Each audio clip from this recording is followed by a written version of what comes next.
Sword Art Online is one of the most influential animes to exist, not only because it helped change the Isekai genre, but also because it inspired a ton of different stories, even the really awful ones. But when it first came out, a lot of people praised it for its unique concept, great story, decent characters, but as the years kind of went on, that opinion has changed slightly. And by slightly, I mean a lot. So the question is, why did Sword Art Online go from being the king of the Isekai genre to being one of the most hated anime series to exist? Let's start from the beginning. Sword Art Online is about this guy named Kirito. He's basically an industry plant to convince you that gamers are cool and badass and normally don't look like that. He just bought the most anticipated game of the year, Sword Art Online. It comes with the Nerve gear. It's a VR headset that uses microwave transceivers that read the brain so players can use all 5 senses during gameplay. Definitely don't see how putting a giant microwave on your head could go wrong, but anyways, that doesn't matter because Kirito is having fun and goofing off and helping this guy. He's not important, don't worry about him. Things are great. That's until the creator of the game, Akihiko Kayaba, shows up and goes, "Hey, how's it going? I'm gonna trap you guys in the game now. Also, if you die in game, the nerve gear will fry your brain, killing you in real life. So if you want to leave, just beat all the bosses and reach the 100th floor. All right, see ya." But don't worry guys, Kirito is a beater, a master beater. He played the beta of the game and knows all the tricks to become OP and save everyone. That's the gist of the story. I'd say it's nothing special, but at the time it was a really unique concept. Instead of being transported to another world with magic, the creator of Sword Art Online, Reki Karahara, asked, what if technology was so advanced your mind could be put into a game with technology that was actually being crowdfunded and made in 2012. I remember sitting at the cafeteria table talking to my friends about what we would do if we got stuck in Sword Art Online. This wasn't just a fantasy. This was something that could happen in the not so distant future. Well, that was the dream. Instead, we got whatever the fuck this is. You sure about that, darling? Trust me, nothing's impossible. You sure about that? Yes, I am, because I am noticing that your voice is slowly starting to soften. That was something. Anyways, if you made it this far, why not hit that subscribe button? It really helps me out and I would really appreciate it. Please. And Karahara is clearly a gamer because Sword Art Online really feels like a real RPG, from like the small things, the UI, the sound effects, to really big things like there being immortal objects that they can't destroy, to the skill trees and the quest lines and the dungeons they have to do.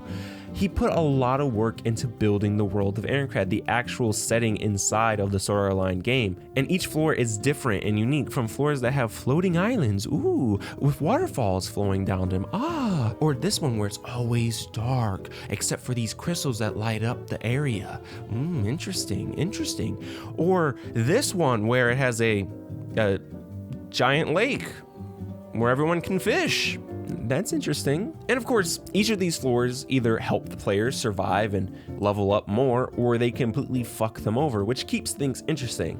Or it would be interesting, because even though Karahara is a gamer and a great world builder, when it comes to writing, he struggles a bit. When Sword Art's story focuses on the dangers of technology, identity, and survival, we get amazing storylines like episode 3, the one that I think is the most memorable in the series, the episode in which Kirito makes friends and almost forgets that they're trapped in a game and starts to actually have fun again, just to be reminded that this is no game, as he has to watch each and every one of these new friends die before his eyes, causing Kirito to form survivor's guilt and act very depressed. He tries to find a way just to bring back one member, and when this doesn't work, he just sinks deeper into his depression. But who cares about that? Because the next episode skips months into the future, and Kirito is helping this little girl revive her little dragon pet, and it's all about how OP he's gotten in the last couple of months. Where was that power when his friends died?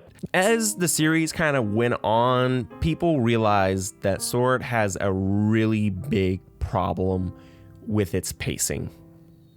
Sword Art's pacing is actual dog water. Out of 100 floors, we only get to see 2 get cleared. A lot of it happens off screen. Actually, out of 25 episodes, they only spend 14 trapped in the game. So if the series that's about people trapped in a game until they clear all the floors doesn't focus on clearing the floors, then what does the series actually focus on? Well, the relationship between two awkward teenagers, of course. Now, that's not to say that Asuna and Kirito's relationship is bad or boring. Some might argue it's as iconic as other anime relationships. It just shouldn't have been the main focus of season 1. It easily could have been a really good subplot. But the worst thing about this is even this plotline is poorly paced. They go from not liking each other to being kind of friends to being friends to really liking each other to having their first kiss. And then I shit you not, after the first kiss, Kirito goes, "Marry me." And if it was played off like, dude, we're 14, 15 years old, I get that we might die, but that's just insane, that'd been fine. No, she says yes. And then the next 3 episodes dedicated to their honeymoon instead of, clearing the floors. You have to give credit to Karahara. He has himself stated that season 1 has tons of plot holes and is poorly paced. That's why he went back and he did what now? So apparently he's gone back and made Sword Art Online Progressive, which is a soft reboot to basically the first arc of the series, and it's supposed to focus more on clearing the floors and building Kirito's and Asuna's relationship more naturally. And honestly, the first movie isn't that bad. It's pretty good. I will say though that the second movie has some pacing issues as they once again skip floors.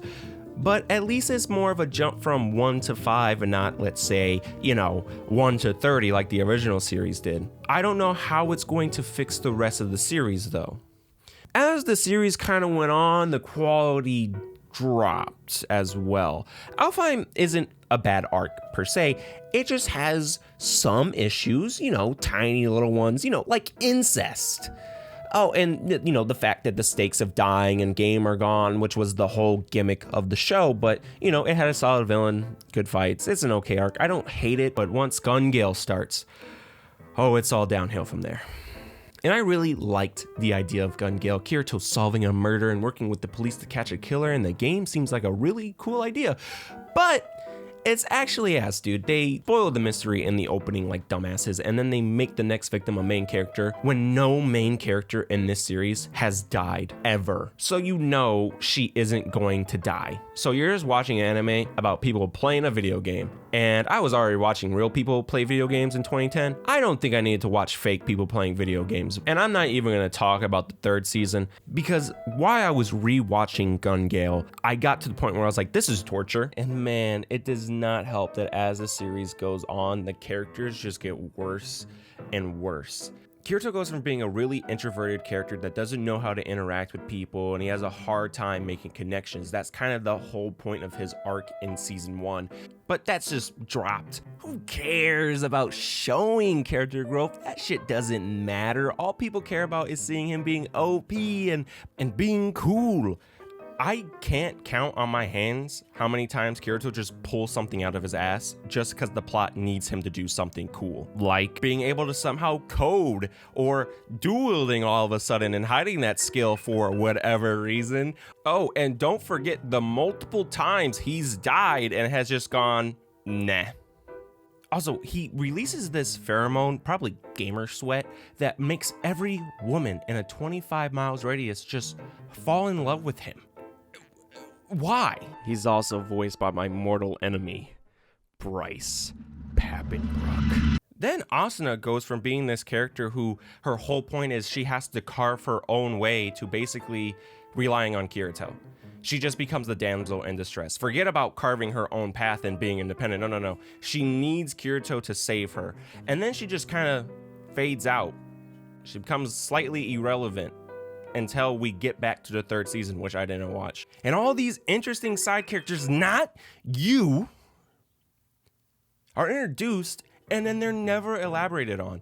We just have to assume that these relationships are building off screen and that they're really close, but we never see any of this happen, especially in season 1. And then after that, it's just implied that they're hanging out in the real world as well. So it's not hard to see why people's opinions have changed with the constant pacing problem and the fact that the series got worse as it went on. Despite all of that, Sword Art Online holds a very special place in my heart. I credit it as one of the series that got me into anime, and I think a lot of people can relate to that. And again, despite it being flawed, it did inspire a lot of creators and did help the genre explode into popularity, even if that genre now releases some of the worst slop that I have ever seen in my entire life. It does deserve credit for what it meant to us when we first watched it. Thank you guys so much for watching. I really appreciate all of you. If you enjoyed this video, maybe check out my other ones, like my free run video where I talk about why I think it's the best fantasy anime to exist. Again, thank you, and I will catch you guys in another one. Bye-bye.